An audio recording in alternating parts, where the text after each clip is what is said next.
So hello everyone, welcome to my channel. So आज का जो हमारा वीडियो होने वाला है वो थोड़ा सा अलग होने वाला है। जैसा हमने थंबनेल पर से देखा कि आज हम एक बहुत इंटरेस्टिंग टॉपिक के ऊपर डिस्कशन करने वाले हैं कि हमारी सबसे बड़ी गलती क्या है। नॉर्मली तो हम बहुत सारी गलती करते हैं, राइट। बट मैं यहाँ पर मेन स्पेसिफिक बात करूँ तो जब भी हम स्पिरिचुअलिटी में एंटर करते हैं तो वहाँ पर हम सबसे बड़ी गलती क्या करते हैं, राइट। उसके ऊपर आज हम इस वीडियो में डिस्कशन करने वाला है। तो इस वीडियो को ध्यान से देखना और उसको समझने की ट्राई करना कि मैं इस वीडियो के थ्रू आपको क्या कहना चाहता हूँ या फिर क्या समझाना चाहता हूँ, राइट। तो इस वीडियो को ध्यान से देखना। देखिए, जैसा मैंने स्टार्टिंग में कहा कि हम बहुत सारी गलतियां अपनी लाइफ में करते रहते हैं, बट जैसा मैंने कहा कि आज हम यहाँ पर बात करने वाले हैं कि जब भी हम स्पिरिचुअलिटी में एंटर करते हैं तब वहां पर हमारी सबसे बड़ी गलती क्या है। अगेन, यहाँ पर भी हम बहुत सारी गलती करते हैं स्पिरिचुअलिटी में भी, राइट। एंटर करते हैं तब हमारी बहुत सारी हमारे अंदर डिजायर्स होते हैं जो हम इस रास्ते के थ्रू पूरे करना चाहते हैं, राइट। ये सब बहुत बड़ी गलतियां है ही। बट आज मैं एक ऐसी गलती के बारे में बात करने वाला हूँ जो ज्यादातर लोगों को पता नहीं होता। मतलब ये गलती कब करते हैं लोग, जब उनको लगता है कि मुझे अब सब कुछ समझ में आ गया, मेरी अंडरस्टैंडिंग स्टेबल हो चुकी है, या फिर आप कह सकते हो मैं एनलाइटेड हो चुका हूँ, राइट। उनको जब ऐसे ख्याल आते हैं तब ये सबसे बड़ी गलती आप कह सकते हो वो करते हैं। ज्यादातर लोगों को ऐसा लगता है कि जब भी वो फैमिली में रहते हैं या फिर दोस्तों के बीच में या कहीं पर भी रिश्तेदारों में या कहीं पर भी, तो जब भी वो किसी से अटैच हो जाते हैं या फिर आप कह सकते हो किसी किसी से ज़्यादा और कनेक्टेड हो जाते हैं, तो वहाँ पर उनको ऐसा लगता है कि मैं किसी से अटैच ना हूँ। मतलब कोई अगर मुझे कुछ कहे या फिर कोई सपोज किसी की डेथ हो गई, राइट, और मुझे कोई फर्क नहीं पड़ना चाहिए, या इसको मैं एक और लैंग्वेज में बोलूँ कि मैं सबसे डिटेच हो जाऊँ, या फिर मेरे परिवार में कुछ भी हो उसका इफेक्ट मुझ पर नहीं आना चाहिए, राइट। ये ऐसा है कि आप युद्ध लड़ने जा रहे हो और आप ऐसा कह रहे हो कि मुझे कोई चोट नहीं आनी चाहिए, राइट। ये बिल्कुल ऐसा है। तो यहाँ पर अगर आपको भी ऐसे थॉट्स आ रहे हैं, आपको भी ऐसा लग रहा है कि मैं फैमिली के बीच में या फिर कोई मेरा मजाक भी उड़ाए या फिर कोई मेरी बेइज्जती भी करे तो मुझे कोई भी फर्क नहीं पड़ना चाहिए, या फिर मैं किसी से कनेक्टेड हूँ या फिर किसी से मैं ज़्यादा अटैच ना हो जाऊँ, मतलब मैं सबसे डिटेच रहूँ, राइट। अगर आपके माइंड में ऐसा थॉट आ रहा है तो इसके मतलब कि आपकी अंडरस्टैंडिंग अभी पूरी तरीके से स्टेबल हुई नहीं है। बिकॉज अभी भी आप क्या सोच रहे हो कि आप ये बॉडी हो, आप ये चीज हो, और कोई आपसे कुछ आपके अराउंड में कुछ भी हो उसका इफेक्ट आप पर ना आए, तो ये पॉसिबल ही नहीं सोचता, राइट। बिकॉज अभी भी आपने क्या सोचा कि मैं ये हूँ, राइट। जो भी इफेक्ट होगा वो इस बॉडी पर होगा। अब आप ऐसा नहीं कह सकते कि बॉडी पर भी कोई इफेक्ट ना हो। क्यों? क्योंकि ये बॉडी पूरी ब्रेन के थ्रू ऑपरेट होती है, जो भी केमिकल्स वहां पर रिलीज होते हैं उसके थ्रू ऑपरेट होती है। अब आप किसी से ज्यादा कनेक्टेड हो चुके हो। अब मैं या पेरेंट्स की बात करूँ तो उनका जो खून है, उनका जो ब्लड है वो आपकी बॉडी में है, राइट। आप बायोलॉजिकली ऑलरेडी कनेक्टेड हो वहां से, तो आप कभी अलग हो ही नहीं सकते। और ऑब्वियसली आपके पेरेंट्स को कुछ होगा तो आपको रोना भी आएगा, और वो नेचुरली आना भी चाहिए। बट वो किसको आ रहा है? इस बॉडी को आ रहा है। आप ऑलरेडी इन सबसे अलग हो ही, आप ऑलरेडी सबसे डिटेच हो ही, but at the level of body जो भी चेंज आना होगा वो आएगा। किसी की अगर डेथ होगी तो आपको रोना आएगा। कोई अगर आपको कुछ ऐसा करेगा जो आपको पसंद नहीं है तो आपको गुस्सा भी आएगा, रोना भी आएगा, सब कुछ होगा। But at the end again आपको मतलब किसको? इस बॉडी को। अगर मैं खुद की बात करूं तो मैं जो हूँ ऑलरेडी इस बॉडी से डिटेच हुई, बट जो भी कुछ होगा वो eight the level of body होगा, राइट। ये चीज समझनी बहुत ही ज्यादा जरूरी है। ज्यादातर लोग ये चीज समझता नहीं है। जब भी वो स्पिरिचुअलिटी में उसके अंडरस्टैंडिंग के लेवल पर हो जाती है, फिर उनके माइंड में ये सब थॉट्स आने लगते हैं कि मुझे इतना सब कुछ मालूम है, मुझे ये सब पता है, फिर भी मैं इतना सैड क्यों हो रहा हूँ, फिर मैं डिप्रेस क्यों हो रहा हूँ, मुझे ये सब कुछ नहीं होना चाहिए। बट अगर आप खुद को एक बॉडी मान के बैठे हो तो ये सब कुछ होगा।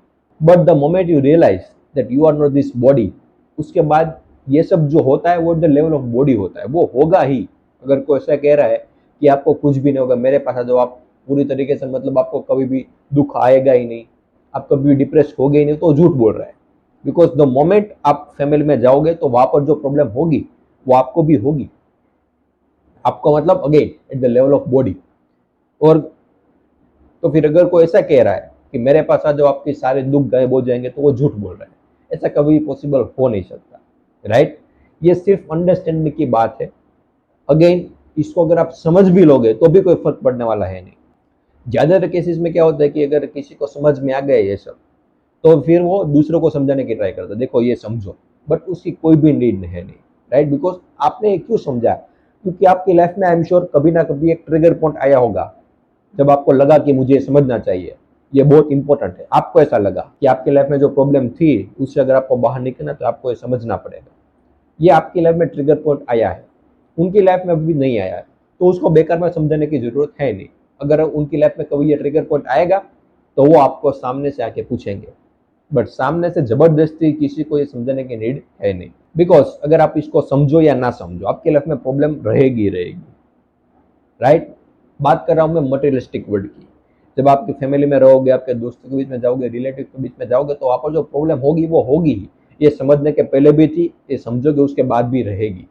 बट जैसा मैंने कहा कि आप अपनी रियल आइडेंटिटी को समझ जाओगे कि मैं एक्चुअल में क्या नहीं हूं, राइट। अगर आप वो नहीं हो तो उससे रिलेटेड जो भी प्रॉब्लम होगी उससे आपको कोई इफेक्ट नहीं पड़ेगा, बट इस बॉडी को पड़ेगा। बॉडी एजेड भी होगी, राइट। बॉडी के लेवल पर बहुत सारे प्रॉब्लम भी होगी, फिजिकल प्रॉब्लम्स भी होगी, राइट। फिजिकल प्रॉब्लम है तो उनका कोई सोल्यूशन है, डाइट ठीक करो या फिर एक्सरसाइज करने की नीड है तो वो करो। बट अगर साइकोलॉजिकल प्रॉब्लम है तो यहाँ पर ये अंडरस्टैंडिंग काम आती है। अगर आपको ये अंडरस्टैंडिंग है तो साइकोलॉजिकल प्रॉब्लम नहीं होगी आपको, बिकॉज आपकी जो रियल आइडेंटिटी पहले थी वो eight the level of body थी। मतलब आपको क्या लगता है कि मैं ये बॉडी हूँ, बट जब आपकी अंडरस्टैंडिंग ठीक हो जाती है तब आपको ये पता चल जाता है कि मैं ये बॉडी नहीं हूँ। The moment you realise this, फिर इस बॉडी पर जो भी प्रॉब्लम आती है उससे आपको कोई इफेक्ट नहीं होता है, राइट। और यही सबसे बड़ी गलती है, जैसे मैंने कहा कि हम सब करते हैं कि जब भी हमें कुछ थोड़ा सा भी समझ में आ जाए स्पिरिचुअलिटी में, तब हमें ये लगने लगता है कि मुझे देखो ये सब समझ में आ गया, इसका मतलब अब मैं कभी भी रोऊंगा नहीं, मुझे कभी भी दुख नहीं होगा। ये टोटली रॉन्ग है, राइट। हमारी अंडरस्टैंडिंग अभी भी इसका मतलब कि सही तरीके से बैठी नहीं है, सही तरीके से ठीक नहीं हुई है। बिकॉज जब भी आपको ये समझ में आ जाता है कि मैं ये बॉडी नहीं हूँ, तो ऑलरेडी सबसे डिटेच हो चुके हो, राइट।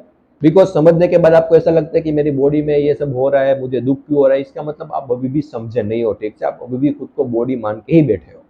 हाँ, एट द ठीक आइडियाज में ठीक है, आप बोलते हो, ऐसा डायलॉग बाजी करते हो कि मैं ये बॉडी नहीं हूँ, मैं ये बॉडी नहीं हूँ, बट अंदर डीप विद इन आप अभी भी बॉडी ही हो। तो ये छोटे छोटे इंडिकेशन होते हैं, अगर वो आपने पकड़ लिया तो आपकी अंडरस्टैंडिंग और डीपली अच्छी हो सकती है, राइट। तो ऐसे इंडिकेशन को पकड़ना बहुत ही ज्यादा जरूरी है। जो भी आपके थॉट्स है उसको डीपली देखो कि वो किससे रिलेटेड है, उसका सेंटर पॉइंट क्या है।